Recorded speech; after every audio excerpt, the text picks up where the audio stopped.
bills to the House. Mr Speaker. Golden member for Coomera. Mr Speaker, I rise to make a small contribution to the bill in the House, the Appropriation Bill No. 2, 2021 particularly. First of all, I'd like to remind members of a number of things that I've been calling for a long time. One of those is the construction of the northern section of the second M1, north of Shipper Drive I'm referring to. Unfortunately, sadly, there is currently only $11 million in the budget for something like something in the order of 24 kilometres of second M1 for planning. $11 million won't go anywhere near it. I think it was $30 million required for the first 16-kilometre stretch, and that planning still is not complete due to the incompetence of the government in managing the actual corridor itself. Fast-tracking the upgrade and duplication of Exit 49 is another area of concern. I'll talk to that a little bit later. Funding the upgrade and duplication of Exit 38. The business case has been in place since 2018. Here we are 4 years later. There is not $1 allocated for any expenditure at Exit 38, and that's a desperately needed upgrade. A full upgrade of Exit 45, not just a slip lane. We're currently having a slip lane resolved at Exit 45. Somehow they're going to spend $20 million doing it. We really do need, though, $130 million to fully upgrade Exit 45. It's in desperate need. It's costing commuters, it's costing local residents many hours every week of just being stuck at Exit 45. We need a bigger commitment to the investment for the Northern Gold Coast Hospital. There's $10 million, I'm told, is needed to properly put the case together, the business case together for that, to do the master plan on it. Sadly, this government committed $3 million just before the 2020 election with a big banner saying they were going to build the Northern Gold Coast Hospital. Not with $3 million, you're not. And they're still talking 2 years later about that same $3 million, and there's not a cracker extra in the budget to do anything about that. The fast-tracking of the railway station at Pimpama, promised before the 2017 election, meant to be delivered eventually in 2024. That's been pushed out now for delivery in 2025. We desperately need that. It's the fastest-growing region in Queensland, the state seat of Coomera, and that's centred on Pimpama itself. And we also need some funding to go towards a police citizens youth club for that fast-growing region.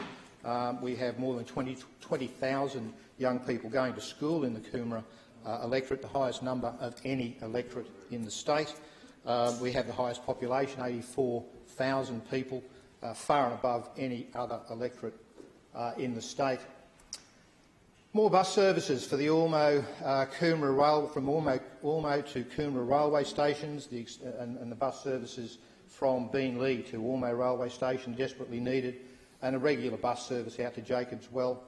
I note the Gold Coast City Council put $11 million on the table 2 years ago. We're still waiting on a response from the government in relation to matching that funding to enable that to happen. That could have happened in 2020, 2021. It could have happened in 2021, 2022, but clearly it's not happening anytime soon. And a commitment, the one big tick that I can give the government, and I thank the Minister for Education for this. I did speak to her numerous times about it, and on behalf of the Cedar Creek school community, and that is we're now going to see the Albert Hall at Cedar Creek State School fully waterproof, fully completed at a cost, I think, of something like $350,000. And I was making the point to the Minister at the time that although she talked about a lot of other school halls being built, poor little Cedar Creek, I think about 285 kids, great little school, wasn't getting any funding. But it's there now, it's going to happen, and it's all going to happen this year, which is wonderful news. I said a moment ago that I'd come back and talk about Exit 49. And I've got to say, I'm disappointed when one asks respectful questions of the people in transport and main roads. One would expect respectful answers. But before I go into the question that I asked for consideration, I'd just like to talk about something that popped up on Facebook. The member for Greenslopes talked about it, his bikeways earlier, and well done. Congratulations on getting the funding for those. But this Facebook post, a lot of constituents have spoken to me about adding an off-ramp to the original Vella Bridge design so it links up with the PA bikeway. I've now spoken to the Transport Minister, Mark Bailey, and TMR. The good news is that they've committed to look at adding this missing link to the project. Compare the pair, Mr Speaker, because when I asked a very respectful question, I'll read it out in a moment, of Transport and Main Roads, the Minister's response was the member for Coomera is nothing but a hindrance to the Palaszczuk Labor government. He suggested that it might be best for engineers to do the planning for projects.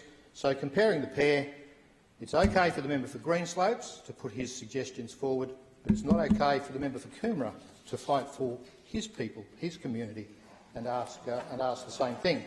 And let me reread the letter, part of the letter that I very respectfully asked a question in. Following ongoing concerns outlined to me by local residents who use the Uwalpa Exit 49 area on a daily basis, and given the indications by TMR that the expected delivery of the completed project will be 2024, I ask that consideration be given to commence construction of the newly proposed southbound on-ramp off Uwalpa Road as shown on the TMR drawings on the website. Went on to say, I see this as a real option that will reduce incidents as outlined above, as well as improve safety, improve network efficiency, improve traffic flow, reduce peak hour congestion and reduce interchange queuing. And the response I got from the Minister was that I am nothing but a hindrance to the Palaszczuk Labor government. Well, I will continue to hinder the Palaszczuk Labor government if that's what it's referred to. I will continue to ask for the fast-tracking of projects. I will continue to ask for more money to be committed to the Coomera connector, the second M1 north of Shipper Drive, far more than the $11 million that is there now. There was $20 million for the first section, $30 million for the first section required to do the planning. $11 million isn't going to go anywhere near it. I will continue to call for Exit 38 funding.